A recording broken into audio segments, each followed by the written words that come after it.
Good afternoon, everybody. We're just taking a minute as people are joining the call, but you're very welcome to this Thursday's webinar.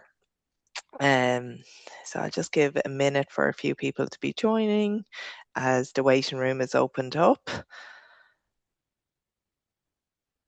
Okay. So for those of you who don't know me, my name is Niamh McCarthy. I am the manager of Bernardo's Parental Advocacy Service, which supports parents of children in care with face-to-face advocacy and information and advice. I'm joined today by Stephen Cahill, who generously gives up his time, and he is the managing solicitor in Chancery Street. And today, we're going to look at this webinar. The focus is going to be on secure care, which is a very unique type of order. So we're going to unpick that with Stephen. But just to let you know that the webinars are being recorded and they can all be found on our YouTube channel and various websites. And all the information and QR codes for them will be at the last slide. As always, please use the chat function if there's any questions you would like to put to myself or Stephen. Please type them away in the chat, and we'll moderate that as the webinar goes on as well. And please feel free to, this is the last of our webinars in this series, but we will be doing some future webinars or revisiting previous topics or themes. So please use our feedback form to any suggestions or any further questions that you might have. Okay, so Stephen, if I'm a parent and my child is in care and the placements have been difficult and haven't really matched the needs of my child, and the Child and Family Agency might come to me and suggest that they may be looking for a secure care order. So what does that mean? Sure. So a secure care order is, I suppose, it's the most extreme form of care that can be offered or provided to a child.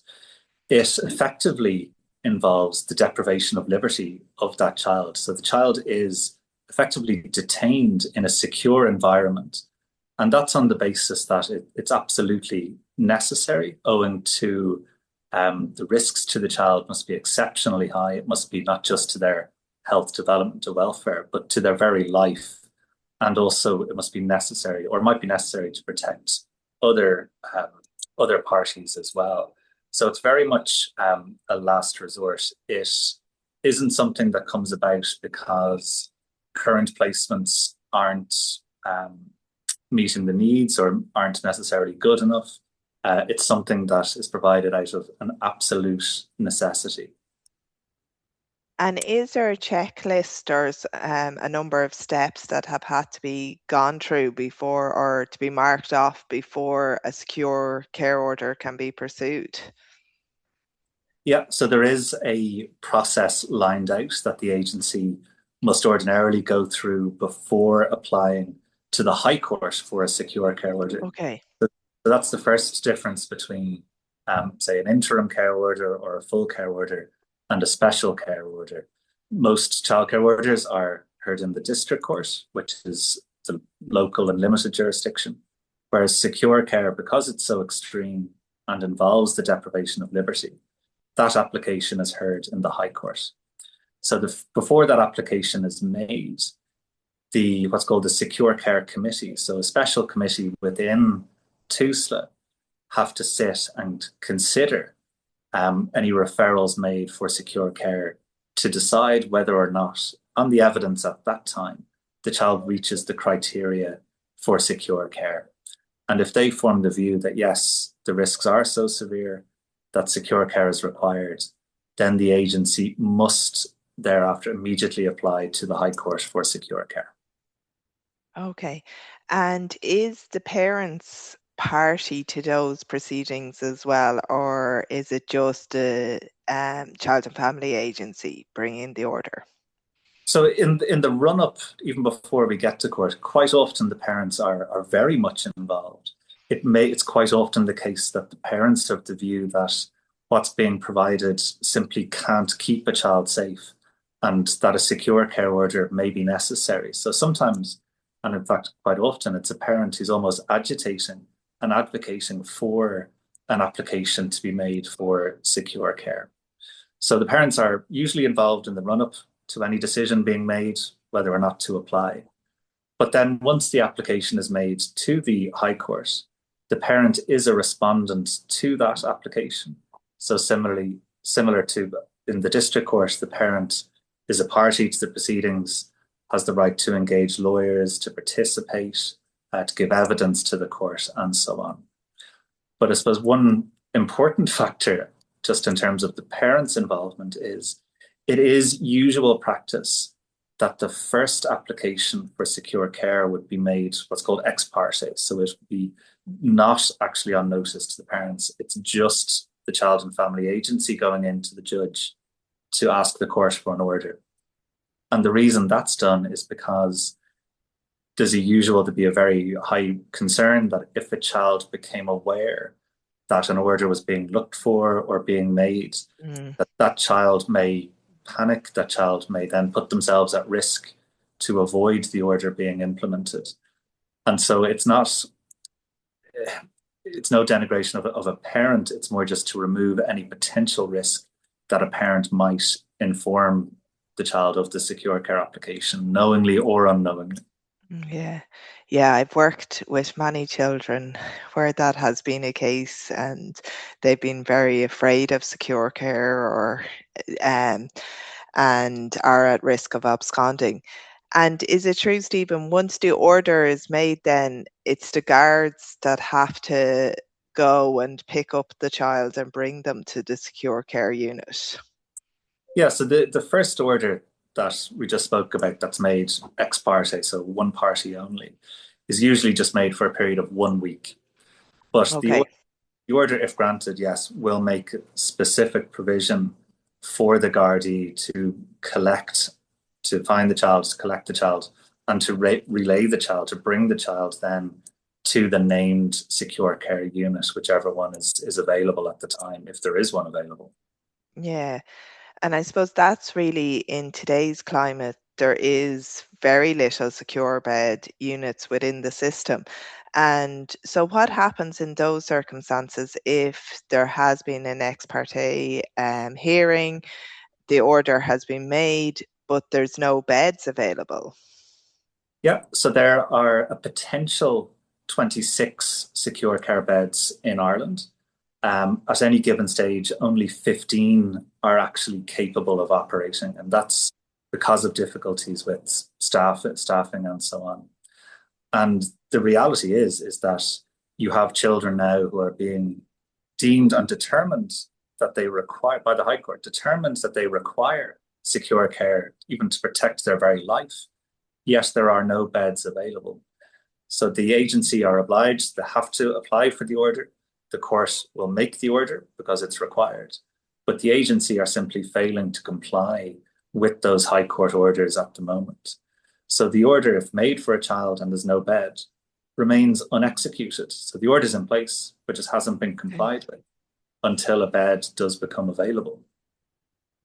And if there's a number of children waiting for a number of beds to become available, is it the first order? Is it that deems that that child gets that bed, or is there any other criteria that may any if one is in greater need, or do you have to go back into the High Court to determine when a bed becomes available, which child should get it? In an effort to respond to this difficulty that they have, the agency have set up what's called a prioritization committee, and they have some sort of draft guidelines to guide the decision making. So if a bed becomes available, and say there are 5 children who are subject of orders but haven't been given a bed yet, the child whose the order was first made doesn't actually get the bed. So it's not simply first in time, form a queue. It's actually so at the point in time when that bed becomes available, the agency will look at the profiles of each of the children subject of orders and determine at that point in time who is the most at risk and who requires it the most at that point in time. Yeah, it's a very difficult position to be in, really. So just to go back a little bit, Stephen, so initially, say an ex parte hearing has taken place and the order is made for 1 week, then is it my understanding that then a further order can be made for up to 3 months? And is there, what happens in that process then? Yeah, so that's exactly it. So the first secure care or special order can be granted for up to a period of 3 months and would routinely be made for 3 months. So again, that's a difference with, an interim care order, which is for 28 days. A special care order is for a period of 3 months. And I think that kind of reflects that for a child to go into secure care, it can't simply be just to lock up a child almost for their own safety or protection. There has to be what's called a therapeutic purpose. There has to be a reason, therapeutically that this space is required, to stabilize the child and to engage them with necessary counseling, therapeutics, things like that. And that would, of course, take a period of time. So the first order, if granted, will be for 3 months. And the High Court then will fix it for a review maybe once a month in the meantime as well. Okay. And can that be extended then Yeah. for longer than 3 months? So an order can be extended. So once that first order expires, the agency will have to go back to the High Court and look for an extension to that order. That extension is for a further period of 3 months. And then the statute provides it can be extended once more beyond that for another 3 months. So it's supposed to be time limited for 9 months. But again, because of difficulties the agency have with appropriate placements, we also found some children who were in secure care, made progress, were ready to step down into a residential setting, for example. But because there wasn't a suitable placement, they had to spend longer in secure care than would have been desired. Yeah, because that was my next question was around when a child is coming to their end of their time in secure care. And I suppose just for anybody who hasn't worked with anyone in secure care, the level of security and things reduces as the child progresses through. And like Stephen talked, there's a huge therapeutic input whilst you're in secure care, including, I suppose, your focus on education as well and your at the all the child's needs. But I suppose when you're coming to the end of their time there, is it up to the agency to deem what is a suitable placement then for a step down unit? And do they need to bring that back for the court's review, or is it just left up to the Child and Family Agency? So the obligation or the burden to provide an appropriate placement is entirely on the Child and Family Agency. It's something that the High Court will look at during a child's time in secure care. They'll be looking at, so a child will have an individual therapeutic plan setting out, how it's intended to meet the child's needs, but also to prepare the child for returning to the community. And the High Court will want to look at, what is the placement that's going to be provided? How would a child transition? How would it best be facilitated? So it's very much part of the secure care proceedings, and it's on the radar of the High Court, absolutely. But ultimately, it falls to the Child and Family Agency, and they themselves have real difficulties with just simply having enough appropriate placements for children with challenging profiles. Yeah. And so obviously there's say 15 beds operational at the minute, but those 15 beds aren't centralized in one location. Like some may be in Limerick, some may be in Dublin. But how are families involved in the therapeutic process and the care and family contact, and how does that all work then for children?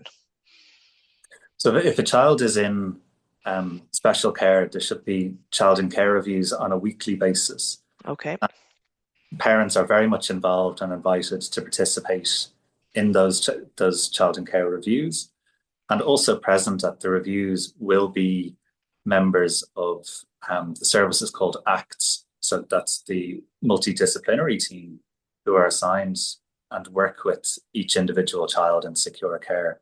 So they'll be setting out what the care plan is and absolutely seeking involvement with the parent as appropriate, because even simply contact and access with the parent is going to be an important part of the child's welfare and care planning.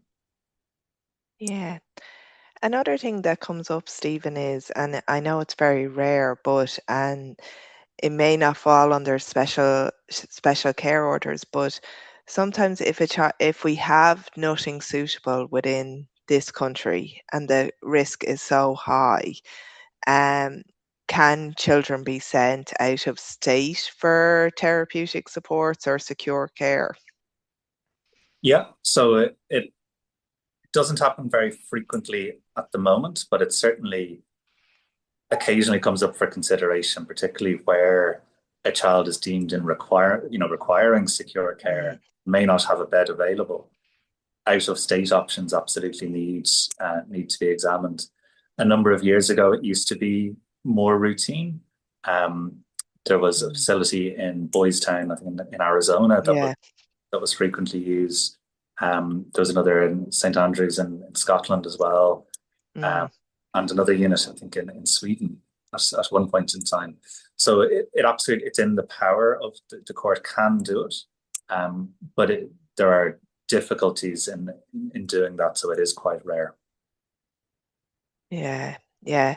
And would if that was an option, is it still the High Court? Is it part of the special care proceedings? Yeah, it would be. So it would be under the jurisdiction of the High Court.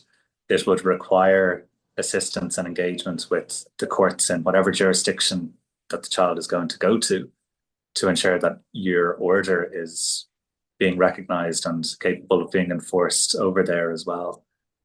Just to avoid the risk of a child, say, traveling to the UK and then not actually being subject to an order, and they can simply, leave and go wherever they want and perhaps end up at significant risk again.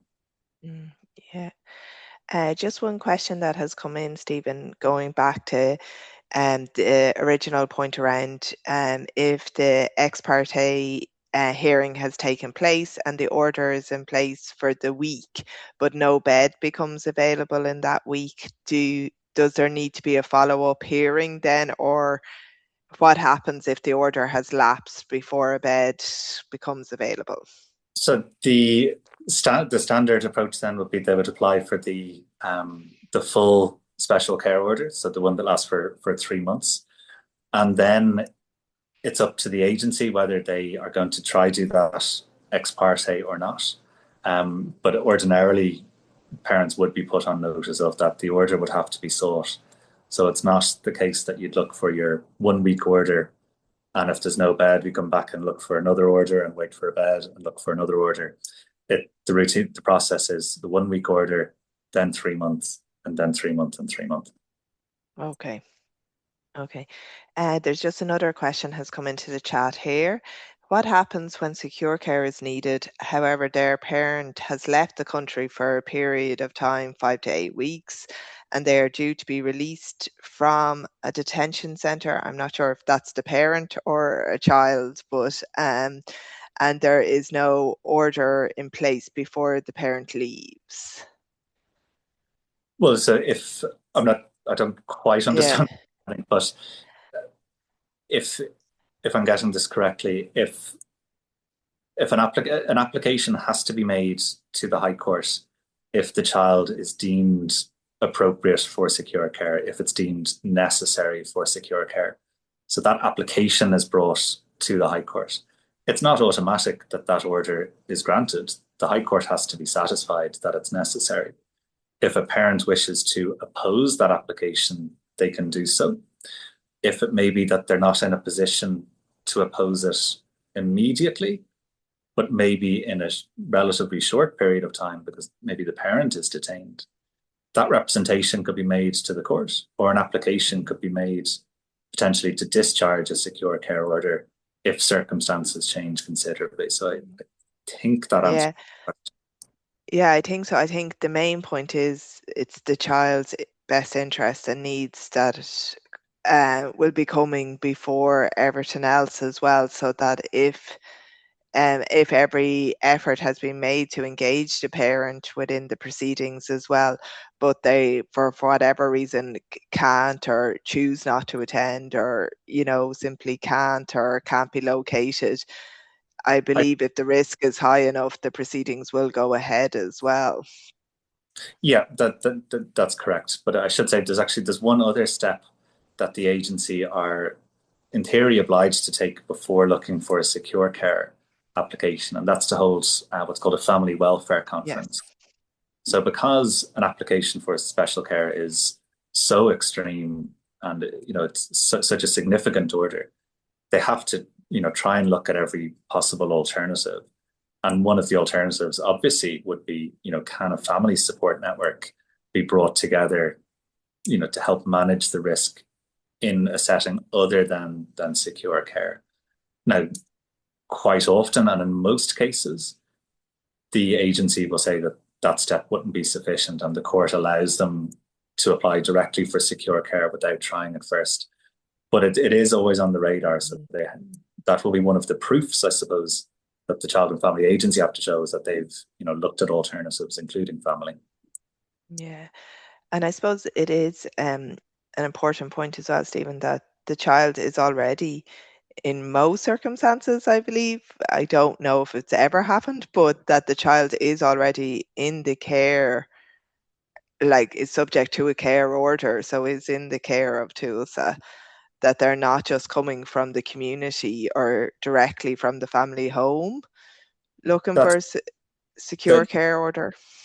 that's certainly most commonly the case, that the child would be already in the care of TUSLA, either under an interim care order or a full care order, or perhaps in under a voluntary care arrangement. But that's not necessarily the case.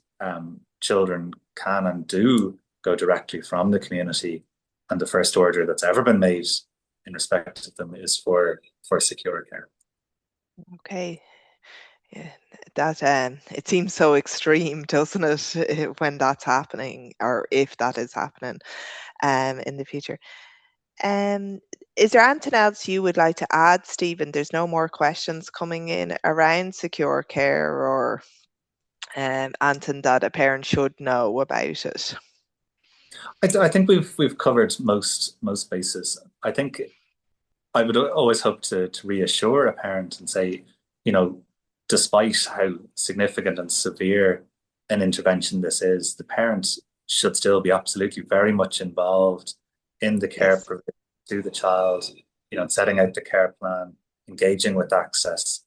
And still the obligation is on the agency to look at reunification. So it may not be a transition home from secure care, but it may be a transition to a step down placement, so a residential unit, with a view to facilitating an ultimate reunification. So it's certainly not the end of the road by any means. Yeah. Just one more question here has come in, Stephen, as well, which is secure care the same as a special emergency arrangement? No, so they're two very, very different things. So a special emergency arrangement is the term that the Child and Family Agency give to, in effect, a cobbled together placement for a child who's been received into their care. So that's ordinary care, so under voluntary care, interim care, care order, and so on.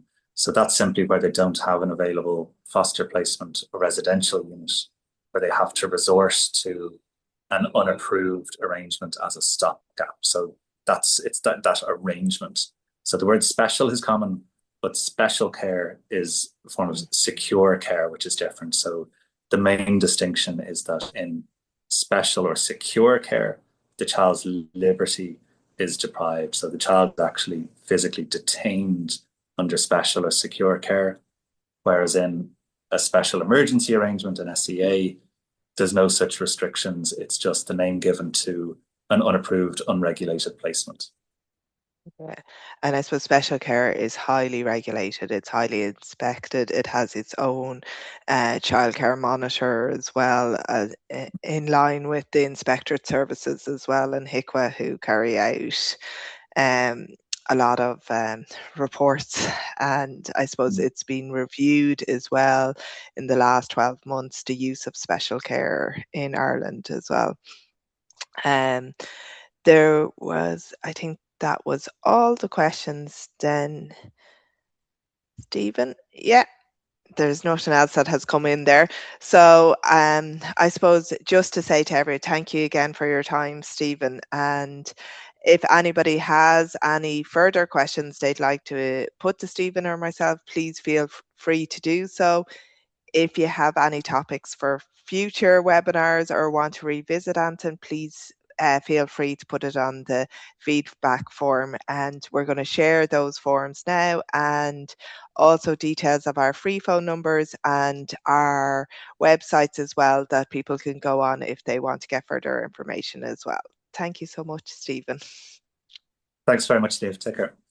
Thank you.